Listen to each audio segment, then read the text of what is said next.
আজকে আমি সিঁড়ি চেক দিচ্ছি আমাদের স্টেয়ার 4 এটা, তো যার কারণে আমরা এই যে সল চেক নিচ্ছি আমরা 2750 হবে সিঁড়ির টপ থেকে। সল ঠিক আছে কিনা এটা আমরা চেক দিচ্ছি।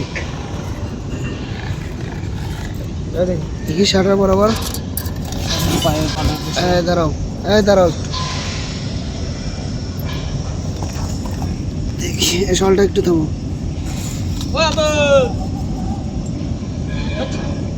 ঠিক আছে দেখতে পাচ্ছি। এখন আমরা হচ্ছে এই শেয়ার হল থেকে আমরা এই যে রাইজারের প্রথম টপ ঠিক আছে কিনা এটা আমরা চেক দিচ্ছি। এটা হবে 5 মিটার 200। এখন আমরা এটাও চেক দিচ্ছি 2750। সল কত দূরে যায় এই সলটা থামা। এভাবে দেখলে আমরা ওরা যে মিস্ত্রিরা যে অ্যাকুরেট মাপ দিছে কিনা এটা মেজারমেন্টটা পাওয়া যায়। তো আমরা ঠিক কাছ থেকে দেখি।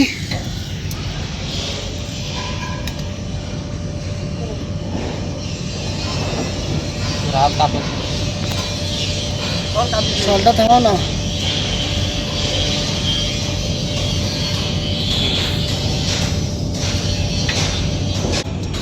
আমরা এখন এই যে রাইজারের যে ডেপথ সেটা দেখব। এটা আছে কত 50। এটা আমাদের থাকার কথা 250, সেখানে আমাদের সেম 250 আছে। ঠিক আছে, আমরা শুধু এক জায়গায় দেখব না, কারণ অনেক সময় এক জায়গায় ঠিক রাখে। এখন একটু উপরে চেক দিচ্ছি, দেখি কি অবস্থা। আর এই যে এইখানে ইলেকট্রিক্যাল কেবল দেওয়া হচ্ছে বাতির জন্য। ইলেকট্রিক্যাল মিস্ত্রি নাম রিফাত, সে ইলেকট্রিক্যাল পাইপ এরকম করতেছে। আর এই যে আমরা এখন সিঁড়ির ল্যান্ডিংয়ের যে রাইজার থেকে শেয়ার হল ঠিক আছে কিনা এটার মধ্যে এটা থাকবে হচ্ছে 2250।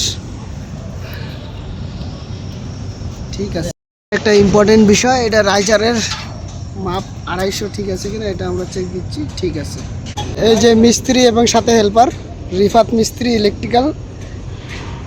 এখানে আমাদের লেভেল নেওয়া আছে 300+ উপর থেকে। এখন এই 300+ থেকে আমাদের লেভেলটা চেক দিব রাইজারের টপ ঠিক আছে কিনা। এই যে লেভেল নেওয়া আছে, এটা কত আছে দেখি। এটা 5 মিলে আপ রাখা হয়েছে, এখানে সেম ঠিক আছে।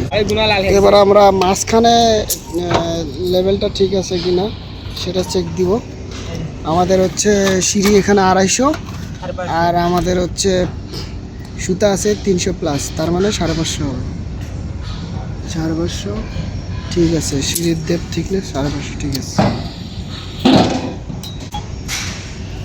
শুধু এক জায়গায় দেখলে হবে না, কয়েক জায়গায় দেখতে হবে। এখানে ঠিক আছে, 3 জায়গায় মাপ নিতে হচ্ছে, কারণ প্ল্যাটফর্মটা এক এক জায়গায় এক এক লেভেলে থাকতে পারে। এখানে আমরা দেখতে পাচ্ছি ঠিক আছে। আমরা এখন আউটসাইড যে অ্যালাইনমেন্ট এটা চেক দিচ্ছি, কারণ এটা ইম্পর্টেন্ট। এই যে শাটারের সাথে লাগানো হলো পুরো স্ট্রেট আছে দেখতে পাচ্ছি ঠিক আছে। তার মানে এই সিঁড়ির ওয়াইড অ্যাঙ্গেলটা মাপ দিব রাইজারের প্ল্যাটফর্ম 1850। ওকে, আমাদের এটা মাপ হবে 3350। দেখি 3350 ঠিক আছে। আমাদের এটা রাইজারের ওয়াইড হচ্ছে 1500, তো চেক দিচ্ছি 1500 ঠিক আছে কিনা। 1500 ঠিক আছে, 1500 ঠিক আছে। মিস্ত্রি সাহেব এখন বলেন যে সিঁড়ির ক্ষেত্রে কি কি ইম্পর্টেন্ট একটু লক্ষ্য রাখতে হয়। যে আমরা ইলেকট্রিক্যাল কেবলের জন্য পাইপ দেওয়া হয়ে গেছে, তো ঠিক আছে কিনা।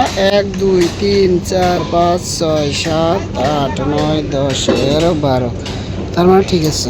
1800 লেভেল আছে। তো এর নিচ থেকে আমরা লেভেলটা চেক দিচ্ছি, এটা হবে 1550। 1550 ঠিক আছে, 1550 হবে। আর আমাদের স্ল্যাব ঢালাই হবে হচ্ছে 250, টোটাল 1800 লেভেল থাকবে। এখন সল চেক নিব। আমাদের শল ঠিক আছে কিনা এটা দেখার জন্য। কত 45? 145। ঠিক আছে, নিচে দেখি। এই শলটাও চেক দিতে হবে কারণ আমাদের সব কিছু ঠিক রাখতে হবে। এটা 145 ঠিক আছে। এই যে দেখেন শলে 145 কিন্তু আছে। এরপর আমরা আউটসাইড শল চেক করব। এটা পুরা বরাবর স্ট্রেট হবে। এটা নিচ থেকে শলটা আমরা দেখব যাতে ঠিক আছে কিনা। শলটা দেখি উপরে কত আছে। 80, 180 না? ওকে, আমরা এখন এখানে দেখি, চেক দিই। ঠিক আছে, 180 আছে। উপরে দেখছিলাম 180, এখানে 180। এটাকে এখন ওয়াশ করতেছি, ঢালাই শুরু করব। কারণ এখানে কাজ করার পরে অনেক ধরনের ময়লা থাকতে পারে, তো তার জন্য এটা আমরা পরিষ্কার করতেছি। নিচে একটু ফাঁকা রাখা হয়েছে, যাতে পরিষ্কারের পর আমরা ওই শাটারটা লেগে দেব। ক্লিন করতেছি যাতে আমাদের ঢালাটা স্মুথ আসে। কিছুক্ষণ পর ঢালাই শুরু হবে।